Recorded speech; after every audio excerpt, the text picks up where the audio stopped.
I'm going to start off my presentation with a quote from Martin Luther King Jr. "We are called to speak for the weak, for the voiceless, for the victims of our nation, and for those it calls an enemy." So my presentation is in regards to police brutality. What is police brutality?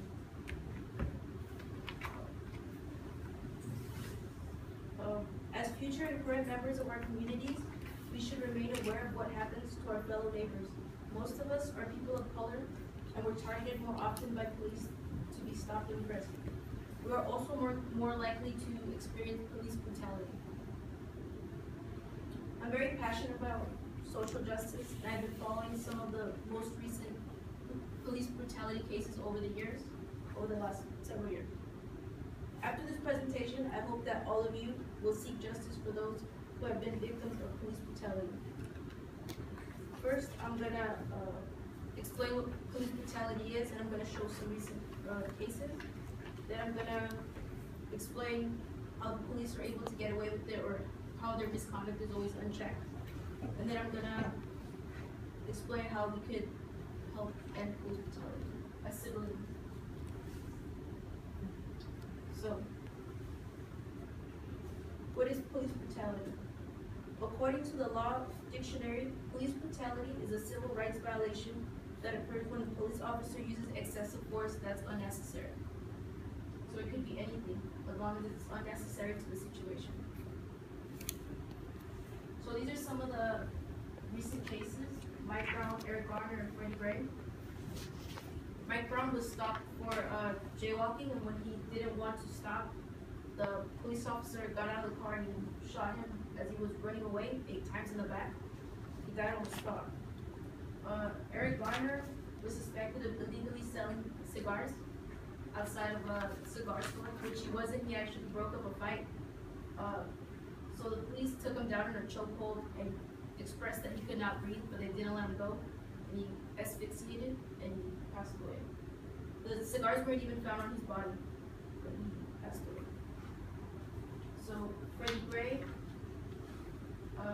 was riding a bicycle, and the police spotted him in an area, I guess that's very high in crime, and they suspected that he had a illegal switchblade, which he did not. He had a switchblade, but it was not illegal. So the police dragged him and they threw him in a van without properly securing him. He died to a catastrophic spinal injury, and the cause of the injury is still unknown, so they're not sure what happened, but it was under their custody.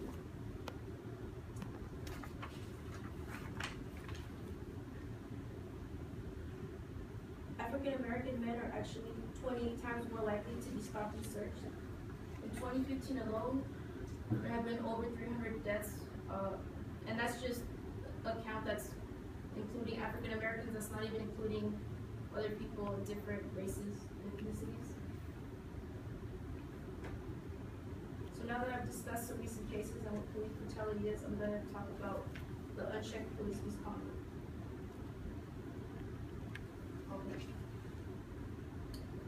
Misconduct by police oftentimes leads to police brutality, and as we've seen from the previous cases that I showed, police brutality can sometimes lead to death. In an article by New York Times titled "How to Hold Police Accountable" by an editorial board consisting of 22 journalists, published May 1st, 2015, it mentioned that police departments don't keep track of people killed under their custody. So if they don't have count of the people that are killed under their custody, they don't have like a uniform count, right? I think that it's important for them to have a count. Obviously, that way they keep better track of if police are being effective in their jobs. And the internal investigations by police departments aren't always very thorough, and they're just kind of left alone, so they're able to sweep a lot of their own officers' wrongdoings and misconduct under the rug. Less than 2% of police officers that have been accused of misconduct are actually charged. The Constitution bans unlawful searches and seizures, but police take advantage of the fact that a lot of civilians don't know their rights. So Freddie Gray would have known that the search that they were going to conduct on him was illegal. He might have not ran, and they might have not targeted him.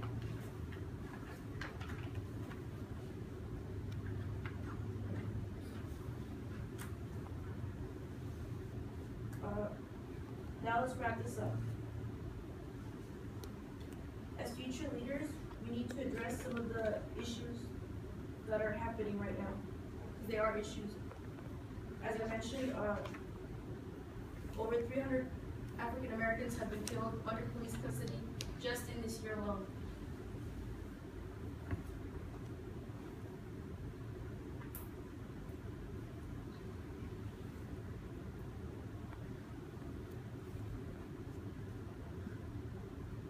Police and the police. We need to hold police accountable for their actions. So whenever you disagree with something that the police do, you need to go out and protest and show that you're unhappy with the treatment and their actions. We also need to support and demand more laws to protect civilians when they're under police custody. I don't know if you guys can see that picture. That's actually from a rally here at CSULA. There's a little girl holding a sign that says, "Am I the next target?" So I thought that was very good. Alright, so now I'm going to conclude. This is happening in our communities. As future community leaders, we need to address it so it's no longer an issue in the future. We can all be victims of police brutality, so we need to look out for one another. It doesn't take a big offense on our part toward police for any of us to become a hashtag in social media. So I talked about what police brutality is, and I showed you guys some cases of police brutality. And then I explained how some police officers are able to get away with it. And then finally, I showed you some ways that we can prevent things from happening, right? If we film the police when they stop somebody, then it's more likely that they're gonna know that they need to act the way that they've been taught, and they can't take advantage of the people under their custody. Thank you.